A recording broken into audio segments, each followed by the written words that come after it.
जी, आलोक महोदय।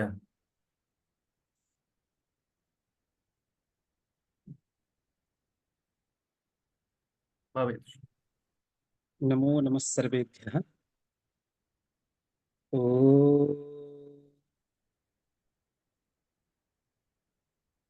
श्रीगुरुभ्यो नमः। हरिः ॐ।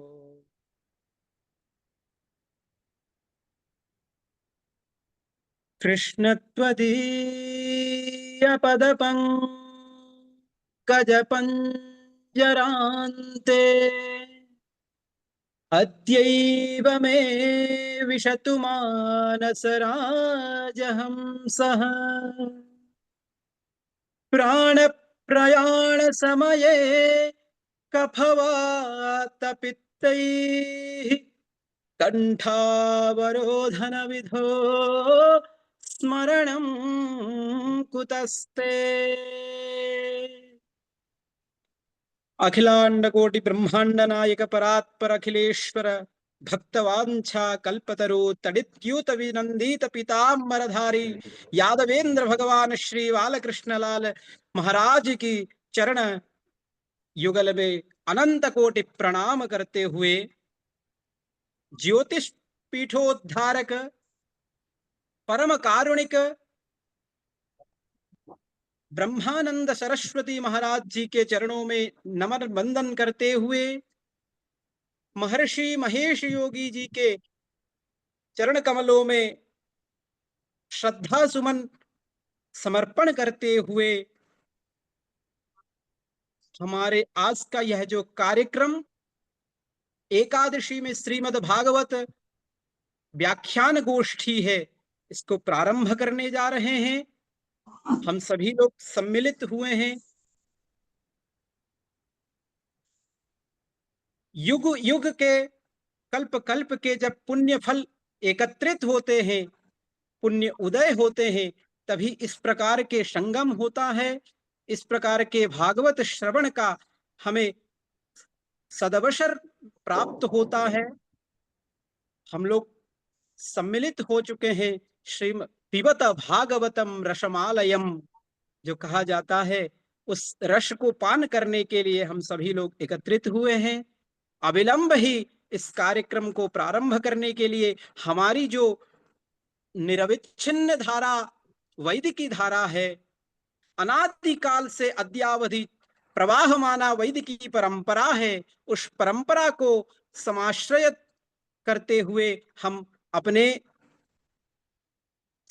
कहा जाता है कि श्रीमद् भगवत गीता में कहा जाता है, साक्षात भगवान कृष्ण जी कहते हैं, वेदानाम सामवेदोस्मि, अतः सामवेद के रहस्यांत अध्ययनशाली आचार्य संपत कुमार जी को मैं आमंत्रित करना चाहूंगा। वे सामवेद के गान से ही हमारे इस कार्यक्रम को प्रारंभ करें। मंगलाचरण हेतु मैं पुनः आमंत्रित करता हूं आचार्य संपत कुमार महोदय। ये पंडिताः सन्ति तेभ्यः सर्वेभ्यः साष्टांगपुरस्सरं नमस्कारं कृत्वा आरम्भं करोमि। श्रीगुरुभ्यो नमः।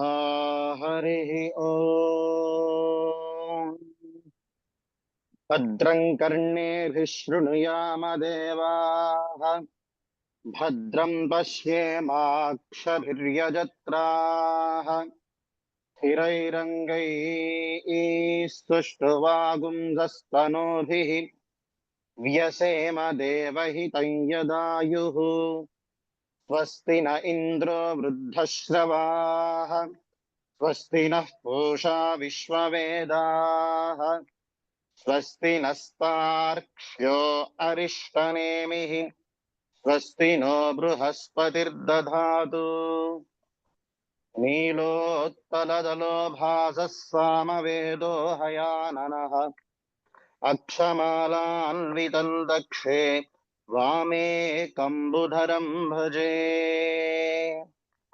ॐ नमः सामवेदाय, वेदाः सर्वहितार्थाय,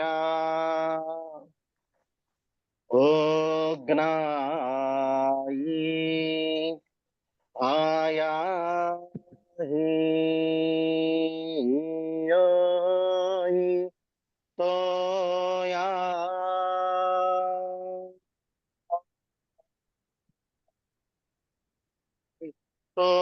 या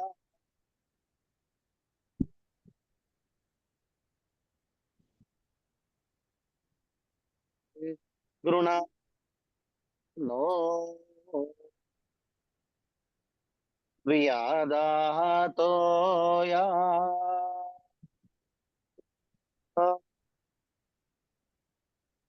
तो या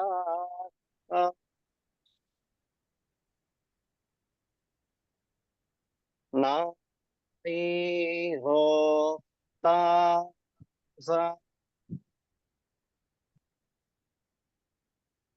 सा बा आ ओ हो ईशी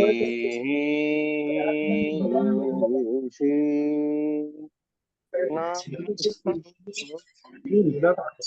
ग्राहे ओ जा वा गृणा दा दे वा कृष्णया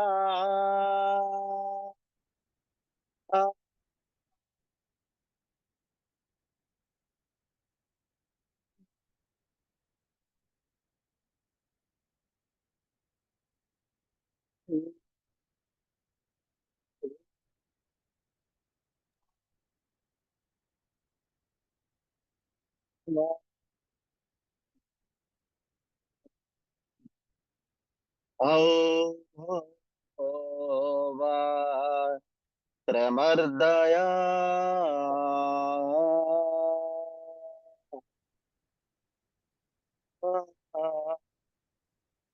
हरिः ओम स्वस्ति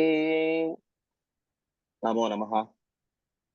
धन्यवादाः महोदय। उच्यते विद्यावतां भागवते परीक्षा। जो विद्वान होते हैं उनकी परीक्षा जो है भागवत में ही होती है। भागवत के द्वारा विद्वानों की परीक्षा की जाती है। आज हम लोग सभी लोग एकत्रित हुए हैं श्रीमद् भागवत के षष्ठ स्कंद के बारे में श्रवण करेंगे। उससे पहले में इसी क्रम में मंगलाचरण के पश्चात हमारे साथ जुड़े हुए डॉक्टर दीपक कुमार शर्मा महोदय से मैं निवेदन करूंगा वे आकर के हमारे आचार्यों के स्वागत एवं परिचय प्रदान करने का कष्ट करें। डॉक्टर दीपक कुमार शर्मा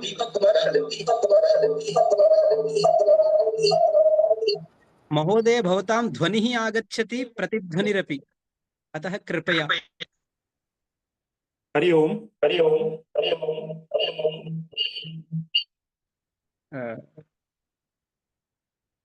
हरि ओम महोदय। इदानीं महोदय डबल नाम तत्र डबल डिवाइस किमपि स्थापितं चेत् तर्हि किञ्चित्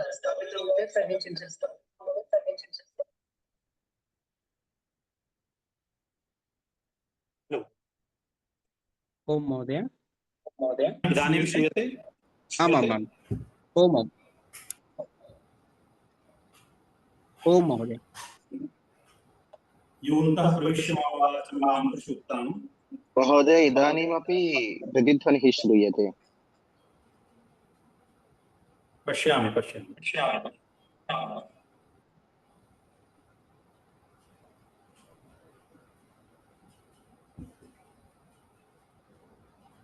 हरि ओम। ओम महोदय।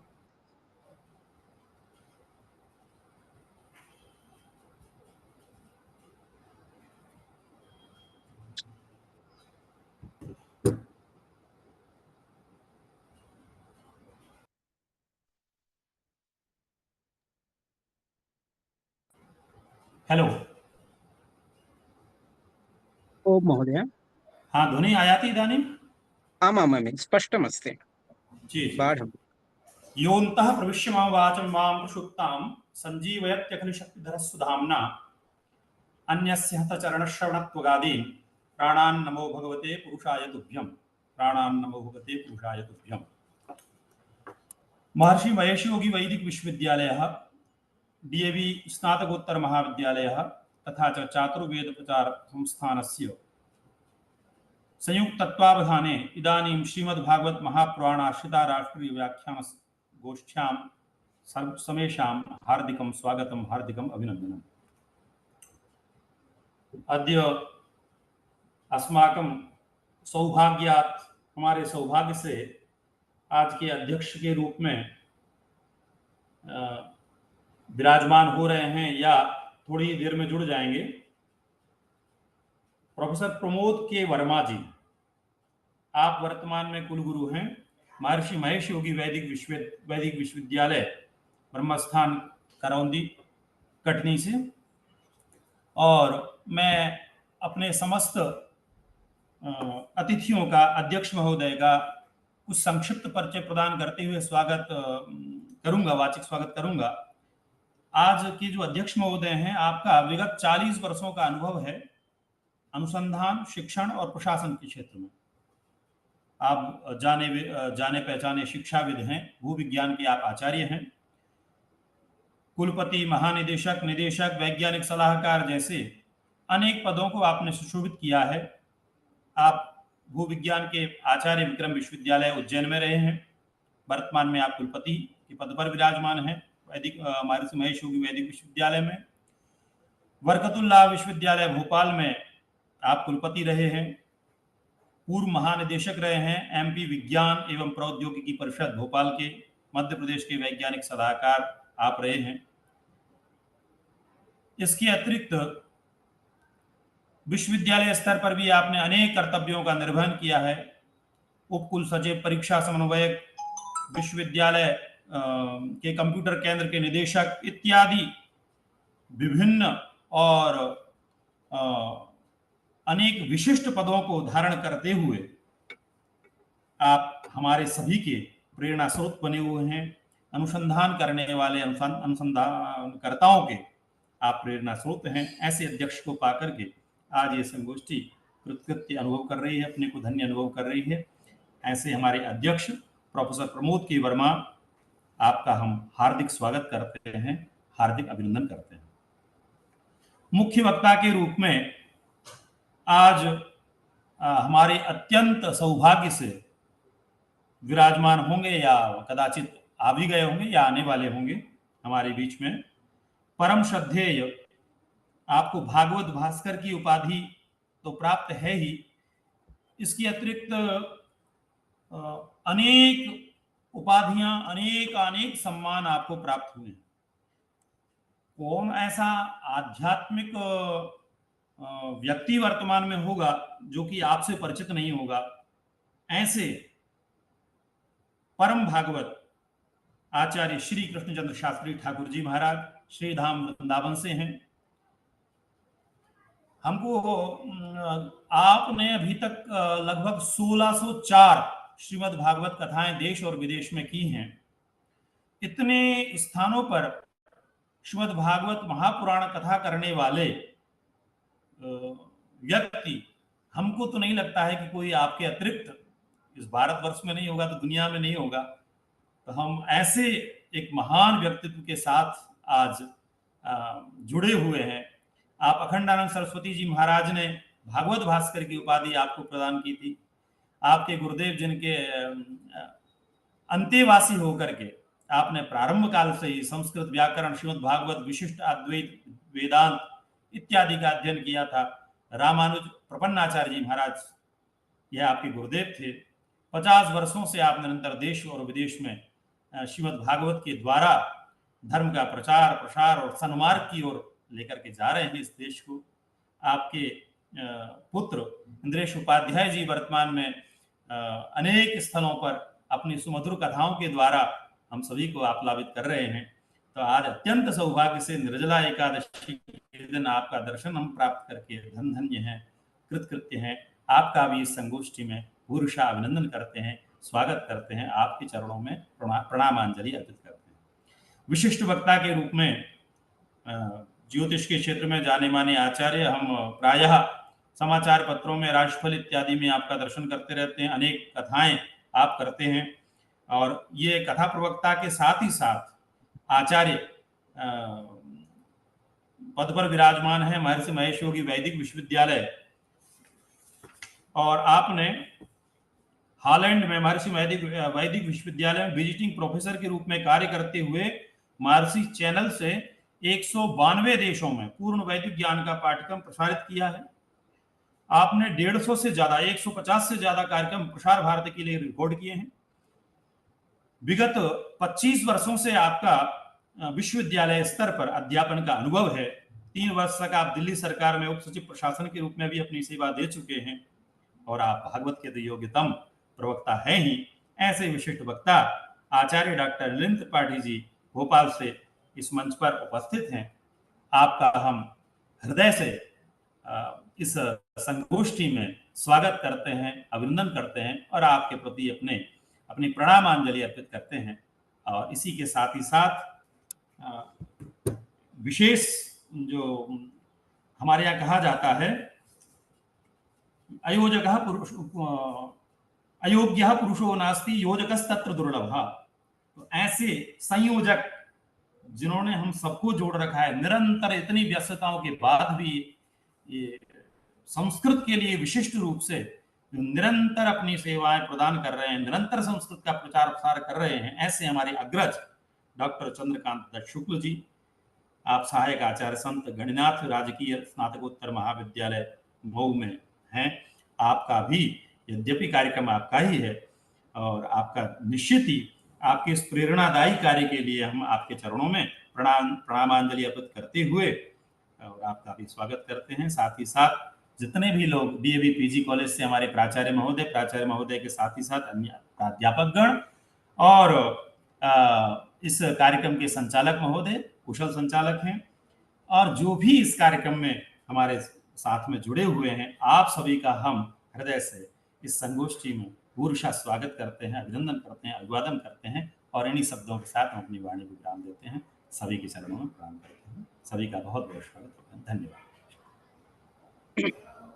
धन्यवाद महोदय, आपको भी स्वागत है, एवं सुचारू रूप से, स्पष्ट रूप से एवं विस्तार से, संक्षेप से, दोनों ओर से आपने जो है बहुत ही भली भांति परिचय प्रदान करते हुए स्वागत किया। आपका धन्यवाद। धन्यवाद के साथ इसी क्रम में हम अभी जिसके लिए प्रतीक्षा कर रहे हैं, जिसके लिए हम लोग सभी लोग एकत्रित हुए हैं, सभी लोग उपस्थित हुए हैं, तो बिना विलंब करते हुए हम अपने जो विशिष्ट वक्ता हैं डॉक्टर नलिन त्रिपाठी महोदय, महर्षि महेश योगी वैदिक विश्वविद्यालय के संस्कृत विभाग के प्राचार्य हैं, आचार्य हैं, एवं साथ ही साथ महर्षि जी के साथ में रह करके आज तक अपना जो है सेवा प्रदान कर रहे हैं। सारस्वत सेवाओं में एवं विभागीय कार्यों में भी आप सदैव सन्मार्ग प्रदर्शन कर रहे हैं। आप जो सभी लोग प्रतीक्षित हैं, जैसे कहा जाता है कि साधूनाम दर्शनम पुण्यम तीर्थभूता हि साधवः, वैसे ही हम आज आपका दर्शन करते हुए एवं आपके श्रीमुख से एकादशी के महात्म्य एवं श्रीमद् भागवत के 6ठ स्कंद के प्रथम अध्याय से लेकर के 7वें अध्याय तक हम लोग श्रवण करेंगे। आइए सभी लोग मिलकर के आपके श्रीमुख से श्रवण करना चाहते हैं। मैं पुनः निवेदन करता हूं डॉक्टर नलिन त्रिपाठी महोदय।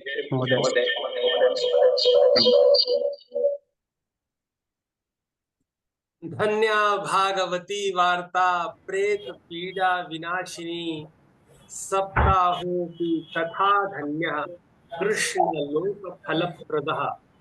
बहुत आनंद हो रहा है आप सबको यहाँ समवेत रूप से देख करके। आज अत्यंत पुनीत दिवस है। चतुर्वेद संस्कृत प्रचार संस्थानम की ओर से डॉक्टर चंद्रकांत दत्त शुक्ल जी मऊ उत्तर प्रदेश से इस कार्य का सुंदर संयोजन कर रहे हैं।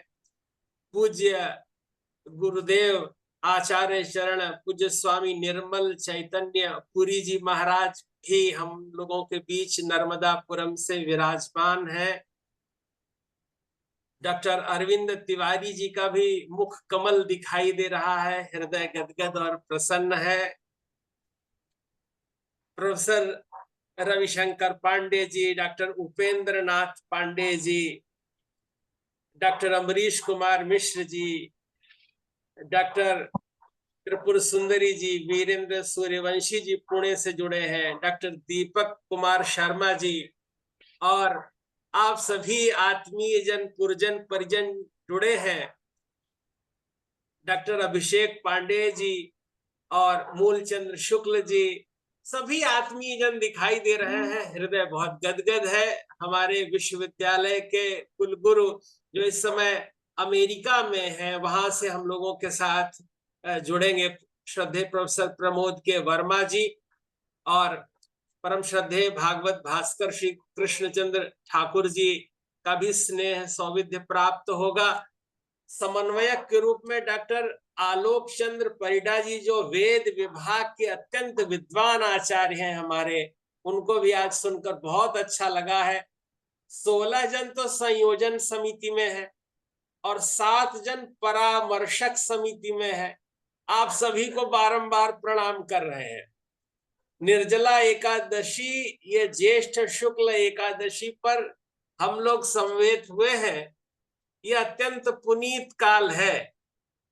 एकादशी से तात्पर्य ही यह है कि 5 ज्ञानेंद्रियां, 5 कर्मेंद्रियां और अपने मन, अर्थात इन 11 को भगवान में लगाया जाए। नारायण में लगाते हैं तो उसे एकादशी कहते हैं। यह एकादशी मन के बहिर्मुख होने का नाम नहीं है। अंतर्मुखी चेतना से जो अंतःकरण सापेक्ष भगवत दर्शन होता है, प्रभु की कृपा प्राप्त होती है, वह एकादशी है। एकादशी अत्यंत पुनीत है, भगवान को परम प्रिय है। ये 12 महीनों में 24 एकादशी और अधिक मास में 2 और मिल जाती हैं, तो ये 26 एकादशियां होती हैं। और ये एकादशी इतनी महत्वपूर्ण है, नारायण प्रेम करने लगते हैं अगर कोई एकादशी व्रत रहता है तो। भगवान का भक्त होना ही बहुत बड़ी बात है। और भगवान के भक्त अगर एकादशी व्रत करते हैं तो निरंतर संपूर्ण ब्रह्मांड में ही सतोगुणी चेतना का विकास होने लगता है। बहुत सारी यह जो एकादशी की कथानक है, इसमें कहा गया अन्न नहीं खाना है, चावल नहीं खाना है। इसका जो वैज्ञानिक कारण यह है कि इसके 4 दिन बाद अमावस्या या पूर्णिमा होती है। अगर कोई सर्वाधिक जल से चावल उत्पन्न होता है और इस दिन जो आहार का संयमन कर लेते हैं, और उन व्यक्तियों की पत्रिका में 6वें, 8वें, 12वें चंद्रमा हो या चंद्र केतु के संयोग से कोई ग्रहण योग लगा हो, तो वो सर्वाधिक इस संसार में 80% के निकट जो आत्महत्याएं हुई हैं वो अमावस्या पे हुई हैं। लोग विक्षिप्त हुए हैं तो अमावस्या पे हुए हैं। समुद्र, वो जड़ समुद्र में भी कभी ज्वार भाटा आता है तो वो अमावस्या और पूर्णिमा पर आता है। तो जो एकादशी का संयमन करते हैं उनके जीवन में कभी अवसाद नहीं आता, कुंठा नहीं आती, निराशा नहीं होती, वे कभी मलिन बुद्धि नहीं होते, उनका अंतःकरण जागृत और चैतन्य बना रहता है। इसलिए एकादशी अवश्य करनी चाहिए। चावल नहीं खाना चाहिए। कहते हैं कि ऋषि का शरीर ही एकादशी के दिन जब इस धरा पर प्रविष्ट हुआ और उससे धान्य उत्पन्न हुआ, तो आज के दिन अगर हम धान न खाएं, चावल न खाएं, तो कृपा प्राप्त होती है।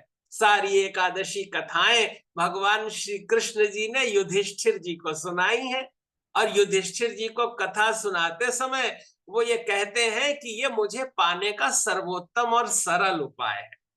महर्षि महेश योगी जी ने संपूर्ण विश्व में भारतीय ज्ञान परंपरा का ध्वज फहराया और निरंतर संस्कृति का विकास चेतना से जोड़ा। जब व्यक्ति की चेतना सतोमुखी होगी तो संपूर्ण विश्व में आनंद आह्लाद होगा, प्रसन्नता होगी। उन्होंने इस पर बहुत विशेष बल दिया था और यह बात, ये कथानक, कथाएं सब तक पहुंचाने का संकेत दिया था कि जिस तरह से जब एकादशी का व्रत हो तो हम लोग समवेत चित्त से भगवत चिंतन करें। दशमी के ही दिन रात्रि में कुछ भोजन के उपरांत फिर सहज और शांत हो जाएं। और ये तो भीमसेनी एकादशी है, निर्जला एकादशी है। दशमी की रात्रि में ही जलपान को विराम दे करके चित्त से भगवत स्मृति ला करके निरंतर मुख से भगवान नाम का उच्चारण करते हुए रात्रि में भगवान का स्मरण दर्शन करते हुए मनन करते हुए बिताएं और फिर अगले दिन भी एकादशी के दिन भी भगवत सन्निधि रखें। यही उपवास है, भगवान के निकट वास, अर्थात यही भगवत सन्निधि ही है। इसमें अपनी चित्त चेतना को भगवान में लगाना है और जो भगवान में लगाता है तो यही उपवास है। इसमें अन्न का जितना जोर है उससे ज्यादा इस बात पर जोर है कि आप अन्नमय कोश को पवित्र रखें, ज्ञानमय कोश को पवित्र रखें, तब आपको विज्ञानमय कोश की प्राप्ति होगी। आपकी जब चित्त चेतना सतोगुणी होगी तो आप अनिंदा, अवैर, अक्रोध, ये व्रत लेना है। किसी पर क्रोध न करें, किसी की निंदा न करें, किसी से वैर न रखें, यह कार्य उपवास है। भगवान के निकट जाकर के भी अगर आपका मन मलिन है तो ये ठीक बात नहीं है। भगवान तो तब प्रसन्न होते हैं जो सभी आवा सरनाई रखिया उताही प्राण की नाई। भगवान अपने हृदय की तरह रखते हैं और भगवान आपको हृदय में तब रखेंगे जब आपके हृदय में कमल खिला हो। अब हृदय ईर्ष्या राग द्वेष से दहक रहा है और भगवान कहां से उस कमल में आ जाएंगे? जिसका कलेजा जल रहा हो उसमें भगवान कहां विराजित होंगे? भगवान तो तब विराजित होंगे जब आपका मुख कमल जैसे खिला है वैसे ही हृदय कमल खिला हुआ हो और उसमें निर्भ्रांत, शांत, एकांत भगवत चिंतन, भगवत परायणता होती है, तब भगवान प्रसन्न होते हैं। और इस तरह यह एकादशी की दिव्य महिमा है। भीमसेन सभी पांडव कथा श्रवण कर रहे हैं, भगवान सुना रहे हैं, कुंती जी सुन रही हैं, अर्जुन युधिष्ठिर सुन रहे हैं। भीमसेन जी सोचते हैं कि ये सब कुछ तो सरल बात है लेकिन ये एकादशी बड़ा कठिन है, हमसे ना हो पाएगा। तब सब मिलकर कहते हैं कि भाई अगर ये ज्येष्ठ मास की इस शुक्ल पक्ष की एकादशी अगर आप कर लेते हैं तो आपको समस्त एकादशियों का फल प्राप्त होगा। मन कड़ा करके इसे ही कर लिया जाए। और फिर भीमसेन जी ने इस एकादशी व्रत को किया और उनकी एक निष्ठता के कारण भगवान ने यह आशीष दिया कि इस जगत में कोई अगर कुछ न कर सके, कोई एकादशी व्रत ना अगर उससे संभल पाए, किसी तरह से त्रुटि हो जाए, च्युति हो जाए, तो वो इस एकादशी को करके भगवान की दिव्य कथा करते हुए एकादशी का करता है, भगवान का नाम स्मरण करता है, तो उसे पूर्ण फल प्राप्त होगा। यह दिव्य एकादशी की पुनीत कथा है जिसका स्मरण मनन चिंतन करने मात्र से ही भगवत सन्निधि का फल प्राप्त होता है। हम सब आज भीमसेनी एकादशी, आज 6 तारीख है, आज प्रातः काल से ही एकादशी लग गई है, लेकिन कल 7 तारीख है, कल द्वादशी स्पर्श वाली एकादशी है जो अत्यंत शुभ और पुनीत है।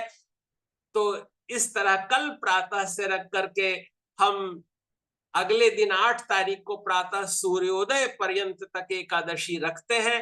तो गृहस्थ के लिए, भगवत पारायण के लिए भगवान की दिव्य कृपा प्राप्त होने का मार्ग सुगम हो जाएगा। इस तरह हम लोगों ने आज एकादशी की पुनीत कथा का श्रवण किया और आइए अब श्रीमद् भागवत की ओर अपनी चित्त चेतना को ले चलते हैं। यह जो भागवत है वो अत्यंत पुनीत, आनंदकारी और आह्लादकारिणी इसमें कथाएं हैं। कृष्णाय वासुदेवाय देवकी नंदनाय च नंद गोप कुमाराय गोविंदाय नमो नमः। भगवान की अनंत कृपा, उनकी रस वर्षिणी कथा का हम लोग जब चिंतन करते हैं तो कर्षयति इति कृष्ण, कृष्ण हमारे अंतःकरण को अपनी ओर मिला लेते हैं और भगवान हमको अपनी ओर मिला ले, इससे ज्यादा और क्या चाहिए। संसार में लोग दूसरे के लिए तैयार होते हैं, सिर में तेल लगा के कंघी करते हैं। ये जो चंदन मंदन किया है लोगों को रिझाने के लिए किया जा रहा है, लेकिन देवम भूत्वा देवम यजेत, पहले स्वयं देवता बन जाए और फिर देवता की उपासना करे, तब भगवान प्रसन्न होते हैं। हमारा चित्त जब निर्मल होगा तो निश्चय ही भगवत कृपा प्राप्त होती है और भगवान की कृपा से सब कुछ सहज रूप से संभव हो जाता है। गोपाल बालम भुवनैकपालम निरस्तमायामति मोहजालम यशो विशालम शिशुपालकालम बालम मुकुंदम भजरे त्रिकालम। सदा ही भगवान का स्मरण मनन चिंतन करने से भगवत कृपा सहज रूप से प्राप्त हो जाती है। और श्रीमद् भागवत ये 12 स्कंधों में 335 अध्यायों में 18,000 श्लोकों में 1,76,000 शब्दों में और 29 विविध छंदों में आबद्ध भगवान ही है।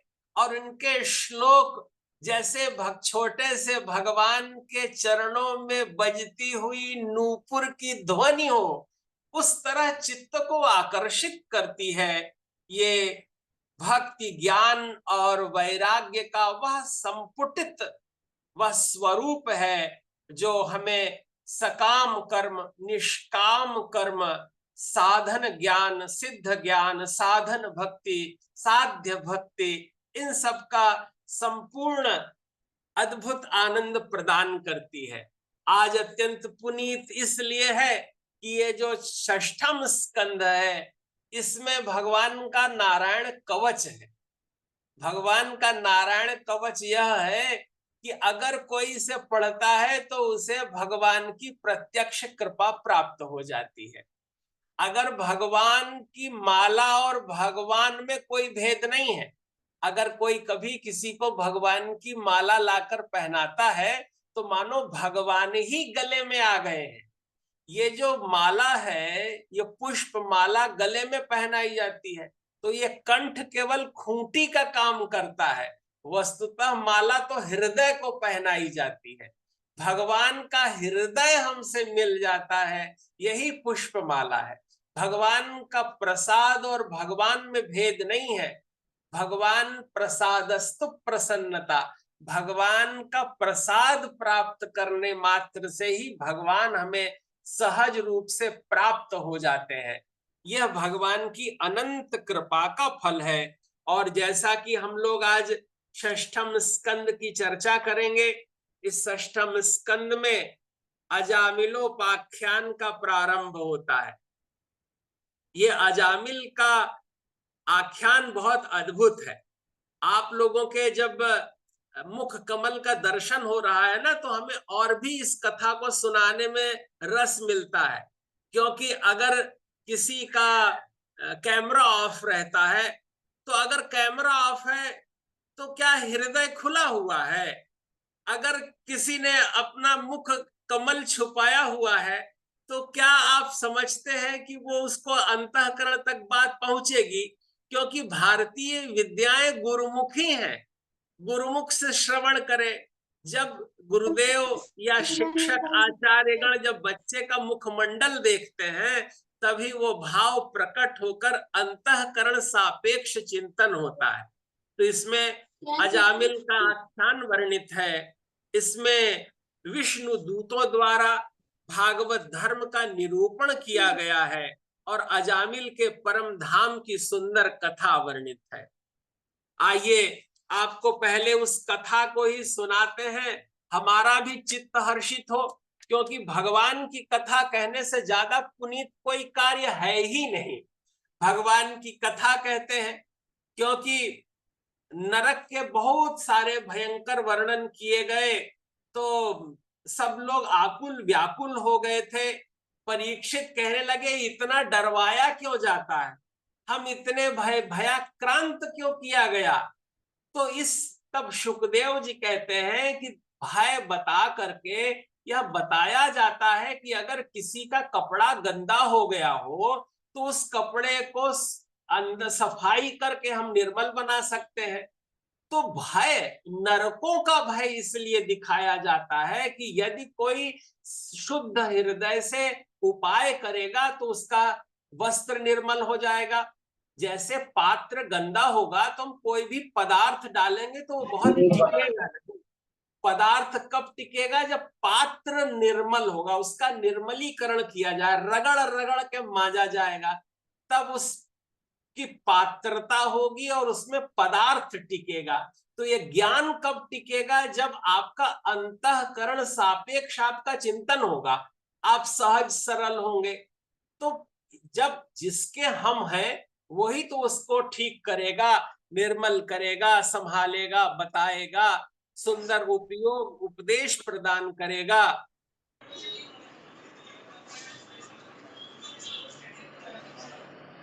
कैमरा कुछ ध्वनि कुछ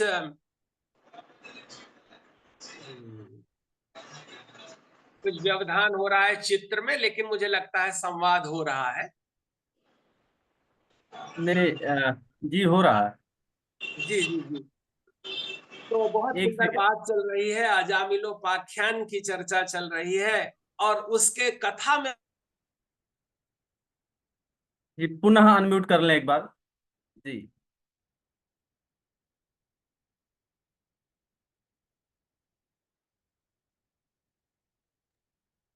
क्योंकि कुछ लोग अनम्यूट कर ले रहे हैं तो हाँ हाँ अब आवाज आ रही है। जी जी। जी जी। अरे वाह, बहुत सुंदर। और आप सबके सुदर्शन मुखमंडल भी अब दिखाई दे रहे हैं, हृदय बहुत गदगद हो रहा है और अब कथा कहने में और भी मुझे रस आएगा, क्योंकि बात इतनी सी ही है कि जब हम जिसके हैं वो हमें अच्छा बनाना चाहता है और हम इस जगत में आके माया में फंस करके और माया को चाहने लगते हैं, मायापति की ओर ध्यान नहीं रहता, मायापति को छोड़कर माया को चाहने लगते हैं। जैसे कोई लक्ष्मी जी को इसलिए स्मरण करे कि उनसे धन ले ले, तो वो केवल लक्ष्मी जी को धन के लिए बुलाता है। बताइए, अगर वो विष्णु भगवान को सपरिवार बुलावे तो भगवान गरुड़ पर बैठकर आएंगे, लक्ष्मी जी को भी लेके आएंगे, तो लक्ष्मी जी पर्स भी लेके आएंगी, आपको भी आनंद प्राप्त होगा और गरुड़ पर बैठ के आएंगी। और केवल लक्ष्मी चाहोगे तो फिर वो उल्लू पे बैठ के आएंगी। इसलिए हमें कैसे अपने आप को निर्मल बनाना है, इस विषय पर चिंतन करना है। और विषय का चिंतन ऐसा है कि भगवान के हम हैं, भगवान हमें निर्मल बनाना चाहते हैं। इसलिए जो दुख तकलीफ मिलती है, जब कभी कोई हेयता मिलती है, हानि लाभ जय पराजय यश अपयश का अनुभव होता है, तो आप समझिए आप भगवान के हैं और भगवान आपको पछाड़ पछाड़ के निर्मल बना रहे हैं। और सब व्यक्ति धुले वस्त्र पहनते हैं, इसलिए आप भगवान आपको धारण करें, इसलिए आपको निर्मलता अपने आप में लानी चाहिए। तो अजामिलोपाख्यान क्या था, उस आख्यान के बीच में उस संदर्भ में यह चर्चा हुई।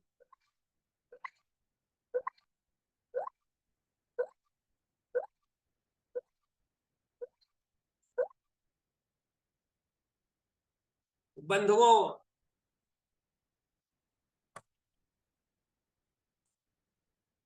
उस समय यह आख्यान आता है कि जैसे भुवन भास्कर सूर्य नारायण के उदय होने पर संपूर्ण त्रिभुवन के अंधकार समाप्त हो जाते हैं, ऐसे ही भगवान के मंगलमय स्वरूप का ध्यान करने से, उनके नाम का गुणानुवाद करने से हम सब निर्मल हो जाते हैं, हमारा चित्त पवित्र हो जाता है। और चित्त पवित्र हो जाए इस निमित्त भी बहुत सुंदर सुंदर चर्चाएं की गई हैं, प्रेम स्नेह पूर्ण प्रसंगों की चर्चा की गई है, और वह हम सबके बीच में सुंदर चर्चा के रूप में परिणत होता है। तो हम सब लोग भगवान की सुंदर पुनीत कथा कह रहे हैं, और इस पुनीत कथा में जब फोन आता है और वो उसी समय आता है जब कोई कार्यक्रम चल रहा होता है, तो हम लोग ध्यान पूर्वक भगवान की कथा पर ध्यान देते हैं। ये जो व्यवधान है इसे कहते हैं वृत्तासुर है, ये वृत्तियों की असुरता है, उसका यंत्र है फोन। और ये जो फोन है, ये सब लोगों के पास पहले पशु खूंटे से बंधे रहते थे, आज मनुष्य खूंटे में स्वयं खूंटा जेब में लेके चलता है और उसमें बंधा रहता है, अपनी चित्त चेतना को उसमें समाविष्ट रखता है। और उस भाव को हम लोग स्पर्श करेंगे, समझेंगे कि एक कन्नौज में रहने वाला ब्राह्मण परिवार था, और उस ब्राह्मण परिवार में विप्र देवता का नाम अजामिल था। अजामिल बड़े धर्मप्राण थे, विप्र कुल में उनका जन्म हुआ था। वे वेद पाठी ब्राह्मण थे और बड़े मातृ पितृ भक्त थे, और उनकी गृहस्वामिनी के साथ आनंद पूर्वक रहते थे, उनकी संतानें भी थीं। लेकिन एक समय की बात है, उस अजामिल ने जंगल में किसी अंत्यज वर्ग के व्यक्ति को एक उल्टा स्त्री के साथ रमण करते हुए देख लिया।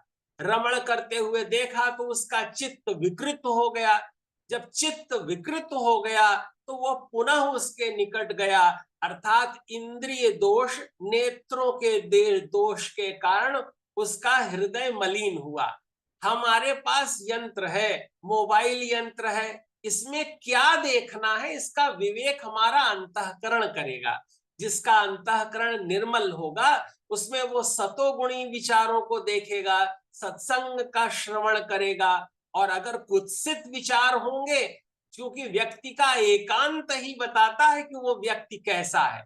सार्वजनिक रूप से तो सभी पवित्रता का नाटक करते रहते हैं, लेकिन जिसका जब एकांत पवित्र होता है वही पवित्र होता है। और उस क्षण उसका मन क्या सोचता है, धर्मपरायण है क्या, अनुकूल सोचता है क्या, लोगों का शुभ सोचता है क्या। और अगर नहीं सोचता तो वो अजामिल की ओर बढ़ रहा है। उसका मन जैसे अजामिल ने एक प्रतिकूल चित्रांकन देखा और फिर उस व्यभिचारिणी स्त्री की ओर उन्मुख हो गया, और जैसे जब उन्मुख हुआ तब वो उसके निकट जाकर उससे विवाह कर लिया। विवाह करने के बाद उससे संतान उत्पन्न हुई, और 1 2 4 5 7 नहीं 10 संतानें हुई। और एक दिन तो साधु संत सत्पुरुष वहां आए उसकी कुटिया पर। तो उस समय अजामिल नहीं था, लेकिन उस स्त्री ने सबको बनाया खिलाया और कुछ दान दक्षिणा देने का विचार करने लगी तो कुछ नहीं था। तब उन संतों ने कहा कि तुम अपने संतान को, जो तुम्हारी ये 10वीं संतान है, इसका नाम नारायण रख लो, यही तुम्हारी दान दक्षिणा हम स्वीकार कर लेते हैं। और उसने सहमति दे दी। जब अजामिल घर आया उसने कहा ये संत ऋषि आए थे और हमने उनको वचन दिया है कि हम अपने इस 10वीं संतान का नाम नारायण रखेंगे। अजामिल तो बड़ा भुनभुनाया था, लेकिन फिर नाम नारायण रख लिया।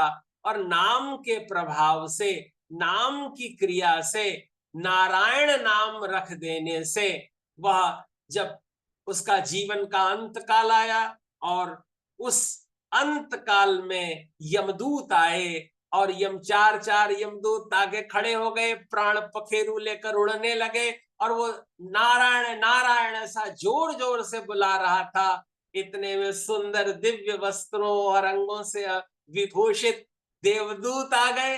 देवदूतों ने उन्हें मारा पीटा, उलाहना दी और इसके प्राण पुनश्च ले लिए। और यह सब वो देख रहा था अजामिल, पुनः प्राण वापस कर दिए। और उसने देखा कि किस तरह देवदूतों ने यह कहा कि हमारे नारायण का नाम पहले से है, हो सकता है बाद में इसने अपने पुत्र का नाम रख लिया है नारायण, लेकिन अगर कोई अग्नि में हाथ डालेगा तो अग्नि हाथ जलाएगी ही, यह विचार नहीं करेगी कि इसने जाने में नाम लिया है, जाने में हाथ डाला है या अनजाने में हाथ डाला है। तो जानबूझकर अथवा अनजाने किसी भी तरह जो भगवत परायण होते हैं, उनके संपूर्ण उनकी कामनाएं दग्ध हो जाती हैं और भगवान उन्हें स्वीकार कर लेते हैं। अजामिल के इस तरह के उसके दर्शन से उसके चित्त की शुद्धि हो गई, वो हरिद्वार आ गया और हरि के द्वार पर भगवान का नाम लेते ही भगवान के धाम में वो पहुंच गया। इस आख्यान से, ये अजामिलोपाख्यान से यह पता चलता है कि भाय कुभाय अनख आलसहु, नाम जपत मंगल दिस दसहु। हमें भगवान का नाम लेना है और जो भगवत परायण होते हैं वे भगवान की शरण में पहुंचते हैं और भगवान उन्हें अपना बना लेते हैं। इस संसार में श्रीमद् भागवत में 12 भागवतों का नाम लिया है। बताया गया है कि ये जो 12 परम भागवत हैं, कोई इनका नाम भी लेता है तो भगवान की भक्ति उन्हें मिलती है। स्वायंभूर्नारदः शंभु कुमारः कपिलो मनुः, प्रहलादो जनको भीष्मो बलिर्वैयासकिर्वयम्, 12 विजानीमो धर्मं भागवतं भटाः। ये 12 परम भागवत हैं, ये परम भगवान के भक्त हैं, ये भगवान नाम का निरंतर स्मरण करते रहते हैं। इसीलिए वैष्णव लोग 12 तिलक लगाते हैं। श्रीमद् भागवत में 12 स्कंद वर्णित है। भगवान का जो मंत्र है वह भी 12 मंत्र है और इसी प्रकार भगवान के नाम की दिव्य महिमा है। भगवान का नाम लेना चाहिए। जिनकी जिह्वा से हरि का नाम निकलता है, जिनका सिर हरि के चरणों में झुकता है, जिनका चित्त हरि के चरण कमलों का चिंतन करता है, उनका निरंतर भगवान कहते हैं, सुखदेव जी कहते हैं कि जो भगवत सेवा में लगा रहता है वह भगवान का स्वरूप ही बन जाता है। यह सुंदर नाम महिमा बताई गई है। इस स्कंद का नाम पोषण है। पोषणम तदनुग्रह। भगवान का जो स्वरूप है, जो स्वभाव है, वो पोषण करना है, अनुग्रह करना है। परमात्मा अनुग्रह करते हैं। और इसके अनंतर भगवान की दिव्य कथाओं का जन्म, उनका आख्यान विस्तार वर्णित है कि किस तरह से भगवान की अनंत कृपा से विस्तार हुआ, कुल की वृद्धि हुई। आगे के स्कंदों में बताया गया कि किस तरह जो 2 तरह की सृष्टि होती है, नाद सृष्टि और मैथुनी सृष्टि। तो नाद सृष्टि में अर्थात गुरु अपने शिष्यों को मंत्र देते हैं, वो नाद सृष्टि है। और मैथुनी सृष्टि से जो बिंदु सृष्टि कहलाती है, उससे ब्रह्मा, फिर उनसे मनुष्य रूपा इत्यादि हुए। फिर अनंत जो प्रजापति दक्ष की 60 कन्याएं हुई, उनके विवाह के विस्तार से वर्णन हुए हैं और उस विस्तार का वर्णन हमारे शास्त्रों में बताया गया। और ये अत्यंत प्रेम पूर्ण, आह्लाद पूर्ण चर्चा बताई गई है। और इस सृष्टि से हमने देखा कि किस प्रकार धर्म को 10, चंद्र को 27 और कश्यप को 13, अरिष्टनेमि तार्क्ष को 4, कृशाश्व को 2, अंगिरा को 2, भूत बहुपुत्र को 2, इस तरह बार बार इनका सबका उल्लेख हुआ है। मनु की 3 पुत्रियों का नाम प्रसूति था। 3 पुत्रियां थीं और उनके विवाह हुए। और उस विवाह का संपूर्ण आख्यान हुआ, किस तरह ऋषियों के द्वारा इस संपूर्ण चर्चा को की गई है। और उसके अनंतर अतिकाल हो रहा है, इसलिए हम नारायण कवच की चर्चा और कर दें, जिससे इस कथा को पूर्णता प्राप्त हो। बहुत सुंदर आख्यान वर्णित है हमारे 6वें स्कंद में, ये नारायण कवच वर्णित है। और नारायण कवच यह है कि जो भगवान नारायण का स्तवन मनन चिंतन करता है, उसको भगवान की अनंत कृपा प्राप्त होती है। इसमें ओम नमो भगवते वासुदेवाय यह दिव्य मंत्र बताया गया, और ओम विष्णवे नमः इत्यादि, ओम नारायणाय नमः, इनसे हम सब अंगन्यास इत्यादि करके और फिर अपने आप को भगवान को अर्पित करते हैं। भगवान श्री हरि, ये कहते हैं कि भगवान श्री हरि गरुड़ की पीठ पर अपने चरण कमल रखे हुए हैं। अणिमादि 8 सिद्धियां उनकी सेवा कर रही हैं। 8 हाथों में शंख चक्र ढाल तलवार गदा बाण धनुष और पाश धारण किए हुए हैं। वे ही ओंकार स्वरूप प्रभु सब प्रकार से सब ओर से हमारी रक्षा करें। मत्स्य मूर्ति भगवान जल के भीतर जल जंतुओं से और वरुण के पाश से मेरी रक्षा करें। माया से ब्रह्मचारी का रूप धारण करने वाले वामन भगवान स्थल पर और विश्व रूप त्रिविक्रम भगवान आकाश से मेरी रक्षा करें। जिनके घोर अट्टहास से सब दिशाएं गूंज उठी थीं और गर्भवती दैत्य पत्नियों के गर्भ गिर गए थे, वे दैत्य यूथ पतियों से शत्रु भगवान नृसिंह किले जंगल रणभूमि आदि विकट स्थानों में मेरी रक्षा करें। इस प्रकार यह नारायण कवच है, जो इसका पाठ करते हैं भगवान नारायण उनकी रक्षा करते हैं। और यह रक्षा का बड़ा सुंदर वृत्तांत वर्णित है। इसमें कहते हैं कि परमर्षि सनत कुमार कामदेव से हयग्रीव भगवान मार्ग में चलते समय देव मूर्तियों को नमस्कार आदि न करने के अपराध से देवर्षि नारद सेवा अपराधों से और भगवान कच्छप और सब प्रकार से नरकों से मेरी रक्षा करें। हम अपनी रक्षा के लिए भगवान का स्मरण करते हैं।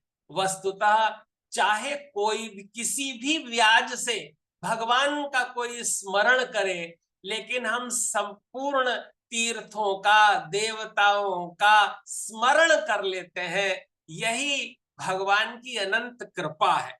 इसमें जो सेवा अपराध बताए गए हैं वो 32 प्रकार के सेवा अपराध बताए गए। सेवा धर्मो परम गहना योगिनामप्यगम्यम। सेवा धर्म बड़ा कठिन है। बहुत पास जाके बार बार बोलो तो स्वामी कहते हैं बड़ा ढीठ है, ना बोलो तो कहते हैं घमंडी है।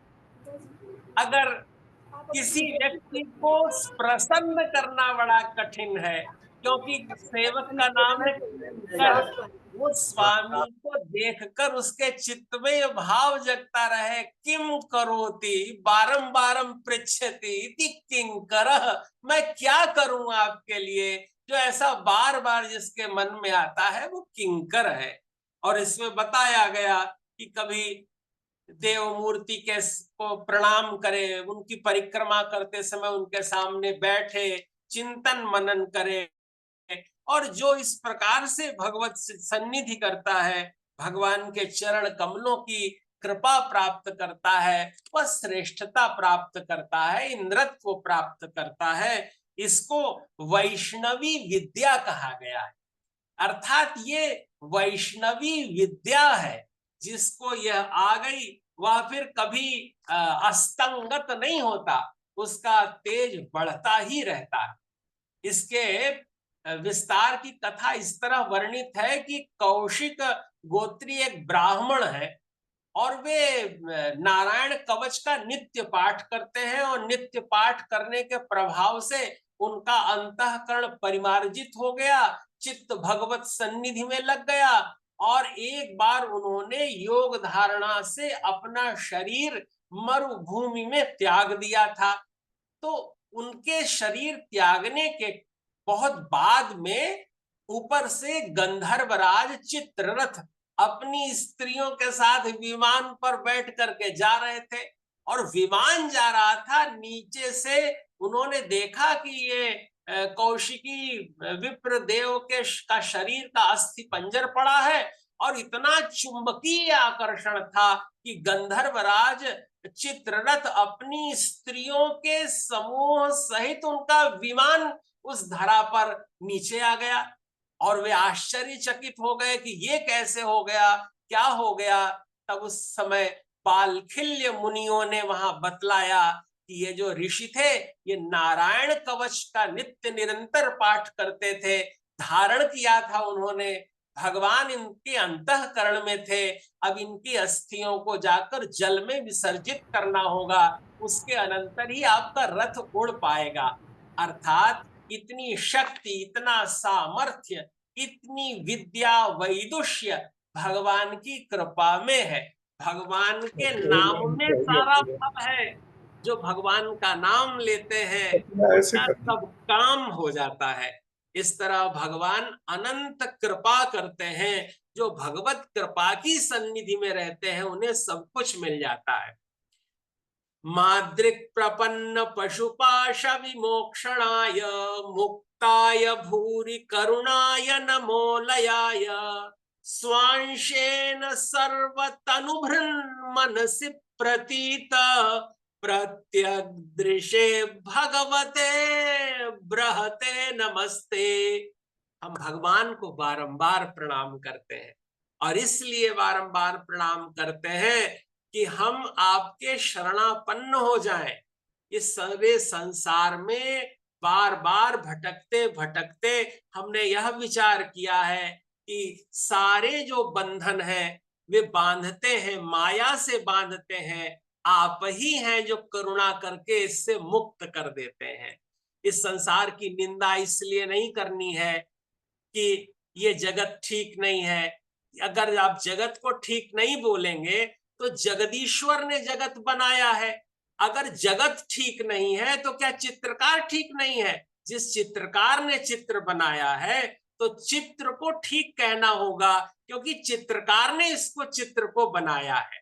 तो जगत को ठीक कहना है, तभी हम जगदीश्वर की कृपा का अनुभव कर पाएंगे। स्वभाव में रहेंगे तभी स्वस्थ रहेंगे।